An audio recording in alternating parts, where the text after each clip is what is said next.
picture of that mural. I like that. Pearly King and Queen there, look. I don't know what's down here.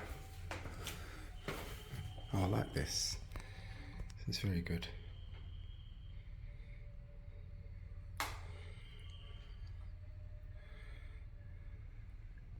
That whistling sound that you can hear is people outside. There was a load of protesters on the London Bridge when I was coming along, so mayhap they've made their way down here. Oh, and this is the crypt, obviously. This area is to be left completely clear. I don't think there's anything in there. It's just a room, I think, but I'll show you it if it's open. Oh, look at this dog, look. Oh, lovely. So yeah, it's just an old crypt, that's it. I don't think there's anything in there, that's just a room. And I'm not going in there because the door's shut and that, so. Hiya. I was just taking some photos and stuff at the church. I wondered if that was the crypt or something, but it's... It is the crypt, but it's just modern halls. Okay, that's fine. I did say that. It's probably just, I said that's just a modern room in there.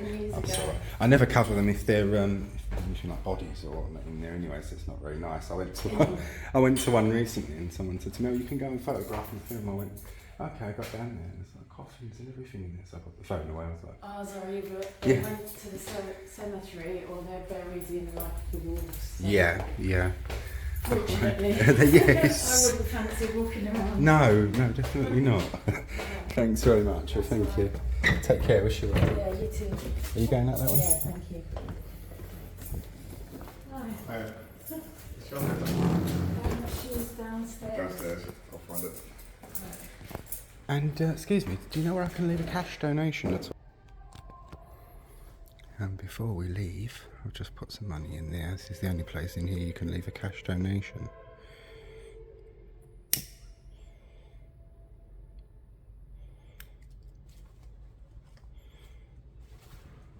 And for anyone that wants to spare a thought or a prayer for any of your loved ones, or anyone, do so now. I'm sparing a thought and a prayer for one of my own family members who's just going through an awful time at the moment. I'm not going to mention your name, girl, but you know you are. You know you are. Bless you, and I'm thinking of you.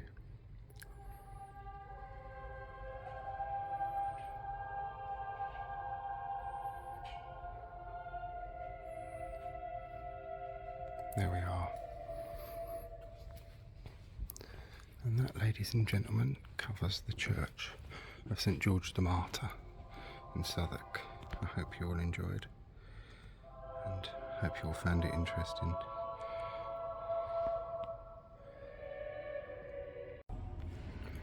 And to end us off, as we begin our exterior views of the church, I got in and done the filming inside first because it's closing soon. The Roll of Honour of the Great War, First World War 1914-1918. This Roll of Honour commemorates the students of St George's School who served in the Great War.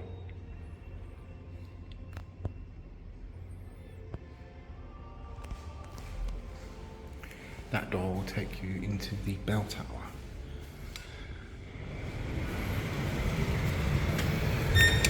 Permission not granted, I'm afraid.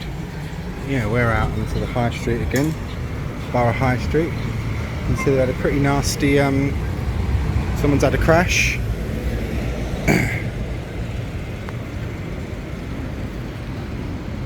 I'll point you up now.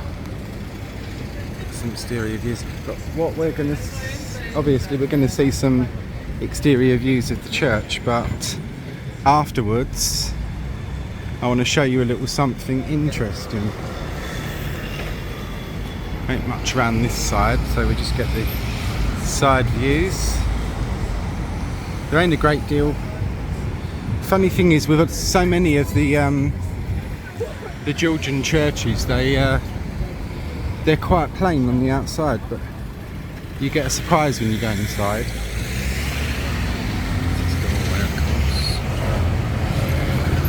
Sorry.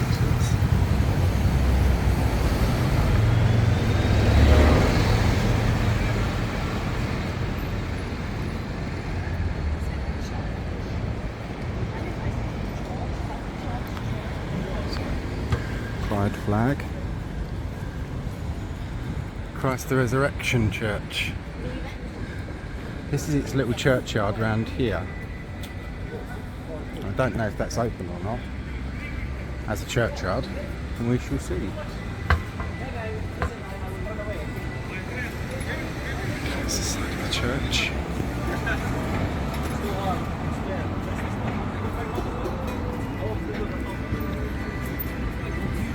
It's pointing you up a minute. Go around this side. No, I don't think its churchyard. I think its churchyard is open or not. No. No, it's not, I don't think. No, but that's its churchyard anyway. What gravestones there are have been stacked along the wall, and it's like a nature reserve thing. Take some pictures of that. It's a bell tower. As I say, there's been a church on this site since Norman times. Oh, I'm sweating. This churchyard is closed, I believe. Is it? No, it's not, I don't think. There's a bit around that side, but I don't know what that takes you into. Or what? Yeah, God knows. I don't know. Anyway, we'll go around that side, we'll have a look anyway. So, yeah. That's the high altar. Just there. I'll point you down a minute because there's a lot of people here.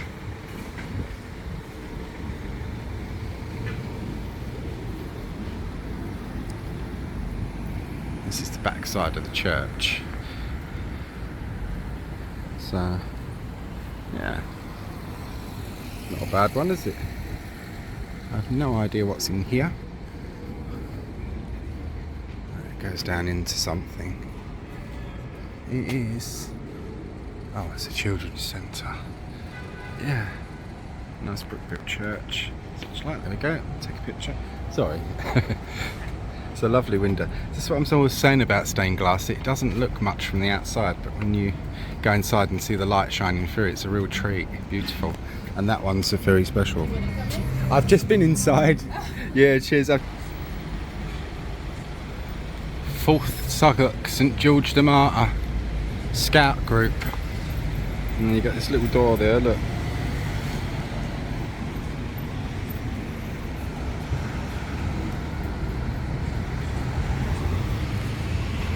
Go around the side into the crypt. The crypt was cleared out and the bodies were all moved. The remains of bones, some of them were put in the walls and some were taken to other cemeteries. The lady wasn't quite sure where or which cemetery. But what I want to take you to is our Charles Dickens link. And I'm probably going to have to point you up a bit because we are going to walk along Borough High Street. So please don't moan. If you do, I will hunt you down and I will find you. I promise you that, I'll find you. No, I'm only joking. Yeah, look, something's really smashed into this, isn't it? I'll take you along here, in the shadow of the Shard, and to our Charles Dickens link, which is just along this street. It's something I want to show you. As I said,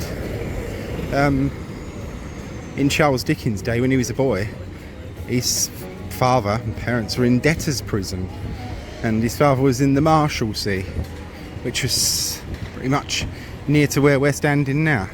And the only thing left of the Marshalsea prison is what we're going to have a look at in a sec. Here we are. This yucky looking alleyway leading to what is a pretty ordinary, boring looking wall. There's a history to this wall because it's all that remains of the Marshalsea prison where Charles Dickens' father was imprisoned, and when Dickens' father was imprisoned there, Dickens lived nearby and would have worshipped in the church. The heroine of Dickens' novel Little Dorrit was one resident who was not a prisoner. So there you are. You have our Charles Dickens links already in the floor. But yeah, I don't normally make a habit of pointing just at walls and making a habit of making a feature of the walls themselves. But this one's important because it is all that remains of the old Marshalsea prison.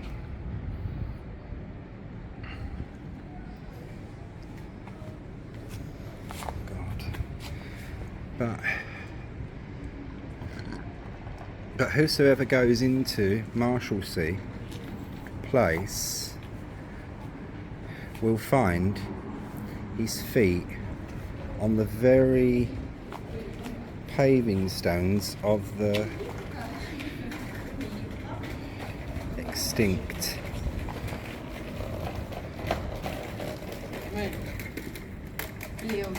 Marshalsea Jowl, and will stand amongst crowding ghosts of many miserable years. So that's made me feel quite dizzy now. While filming and whatnot, the glasses on, sweat pissing down my face. It's the only way I can read those things, by spinning around and doing them. So I do hope you all enjoyed the spinning. But yeah, here you come up to the rest of the wall, and we're going to go into where Marshalsea Prison was, St George's Churchyard Gardens. So this is the Churchyard Garden, of course, obviously, for St George's. The churchyard obviously ran right over adjacent to that way once upon its day, but they've cut bits off and sold bits, so I didn't know about this. Here we are. I didn't know about this bit, if I'm honest with you. As I say, a lot of the things I do sometimes are discoveries. Marshalsea Prison, beyond this old wall, is the site of Marshalsea Prison, closed in 1842. This sign is attached to a remnant of the prison wall. Charles Dickens, whose father had been imprisoned here for debt in 1824, used that experience as the Marshalsea setting for his novel Little Dorrit, historic Southwark. So yeah, we're going to have a walk around here. There is a gravestone over there, and it does look as though it's kind of readable. I'm not sure. Top isn't. Then you've got Sheridan, Baisley. Then you've got also Mary Baisley. Then you've got Mrs. Anne Penfold. And sadly the rest of the inscriptions are so worn you wouldn't be able to make them out. Over in this little corner, I think, I could be wrong, but I think is the old mortuary. Oh shit. Hello. Alright. That's preggers. Or dying, one of the two. Yes. No, it's not. No, I don't think it is. Anyway, if it was a big one. Oh, this was a large parish. Ouch, that hurt. And not in a place that a young gentleman, well, middle-aged, approaching gentleman wishes to be hurt. Got a coat of arms there, look. That's too big to have been a mortuary. So, weren't a bad little ending, was it, to the story, to come here. Obviously there's an awful lot of people buried here. As the lady in the church, and she did say, I don't know the greatest deal. She went, I'm not really the history person. She went, but I do know when we cleared the crypt out, because the crypt part of it is offices and stuff now, just office rooms, but they cleared everything or everyone from there out. So she said when they did that, most went out into the churchyard. Some of the remains went in the walls inside the church. So, yeah. But we're walking in a place where Dickens would have been very would have been very familiar with. So, yeah. Old Marshalsea Prison. The Church of St George the Martyr. I'll just point you up a minute because there's someone over here. I don't like filming people without their consent. That's not fair, is it? There we are. Take a picture of that. That's quite nice.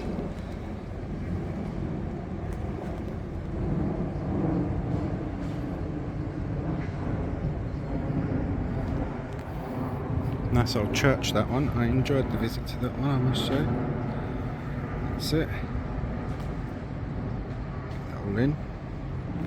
And you've got, there's some gravestones and stuff over here. I'll cover this, then I'm going to sit and have a smoke. Mr. Charles Gatt, upwards of 40 years an inhabitant of St Olave, Southwark, who departed this life February the 23rd, 1840, age 76. Look, little remnants of broken gravestones that sacred to the memory of Sarah Elizabeth, daughter of Catherine, daughter of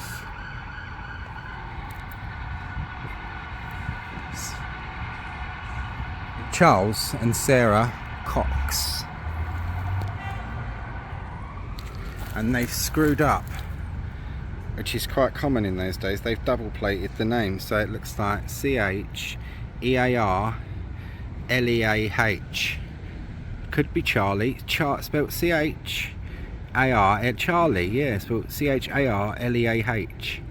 Charlie and Sarah Cox, so that could be his actual name, but usually it's balls ups from old masons. Yeah. There's still a little bit of nature reserve and stuff. Sweat pissing off of me. There's the church again. This way.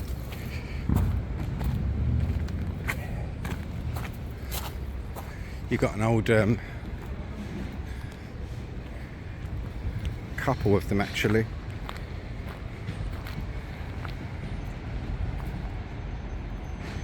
They're like shrouded bodies. They're marked graves. Whether there are inscriptions on these, I don't know. I've never seen them with the signs of any writing or inscriptions on them, but could have been. You don't know. Point you that way because there's some people coming along. But look over there, and you get a pretty good view. So, as I say, I hope you've all enjoyed this. There'll be a little bit of Dickensian history and some photographs at the end of it. Take us back into the past and into Dickens' world and what the Marshalsea actually looked like. So join me for that part now. The Marshalsea, which had a long lifespan dating from 1373 to 1842, was a notorious prison in Southwark, just south of the River Thames. Although it housed a variety of prisoners, including men accused of crimes at sea and political figures charged with sedition, it became known, in particular, for its incarceration of the poorest of London's debtors. Over half the population of England's prisoners in the 18th century were in jail because of debt. Run privately for profit, as were all English prisons until the 19th century, the Marshalsea looked like an Oxbridge college and functioned as an extortion racket. Debtors in the 18th century who could afford the prison fees had access to a bar, shop and restaurant, and retained the crucial privilege of being allowed out during the day, which gave them a chance to earn money for their creditors. Everyone else was crammed into one of 9 small rooms with dozens of others, possibly for years for the most modest of debts, which increased as unpaid prison fees accumulated. The poorest faced starvation and, if they crossed the jailers, torture with skullcaps and thumbscrews. A parliamentary committee reported in 1729 that 300 inmates had starved to death within a 3-month period, and that 8 to 10 were dying every 24 hours in the warmer weather.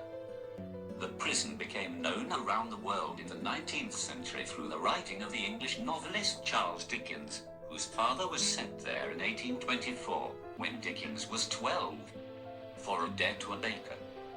Forced as a result to leave school to work in a blacking factory, Dickens based several of his characters on his experience, most notably Amy Dorrit, whose father is in the Marshalsea for debts so complex no one can fathom how to get him out. But more of Dickens and Little Dorrit soon, in another shorter video, which covers another Southwark location, genuinely linked to Dickens and his character of Little Dorrit. Now, we'll have a glimpse into the past, looking at some old images of the Church of St. George the Martyr. Join me for that part of this little historical tour. And I hope you've enjoyed both tour and our first intro to electronic voiceover. Thanks for watching, and see you all on the next one.